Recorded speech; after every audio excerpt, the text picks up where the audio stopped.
Welcome to the Banker Lamp. Please enjoy the video. You'll start by firming the bacon so it slices cleanly. That's why you chill it 15 to 30 minutes. Once firm, position the strip on a stable board and use a sharp chef's knife or slicer adjusted to 2-3 mm for thin, even pieces. Make deliberate single strokes. Avoid sawing to keep the fat and meat coherent. You're doing this to control cook time later and to achieve consistent texture. Uniform thickness equals predictable crispness. Now continue with controlled repetition. Trim any frayed edges so each slice has the same starting length and cooks evenly. Use a ruler or slicing guide to maintain repeatable width.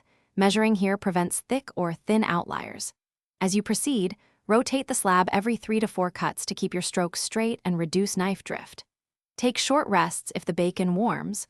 Cold bacon slices cleaner, so make sure to preserve that firmness for consistent results. To finish, stack slices with parchment between layers and lay them flat in a container for fridge or freezer storage and label with the date. Refrigerated slices keep 3 to 5 days. Frozen slices remain best for up to 3 months. If a slice tears or smears, don't keep sawing. Re-chill for 10 to 15 minutes and re-slice with a sharper blade. This restores firmness and prevents ragged edges, which is why temperature control is crucial at every step.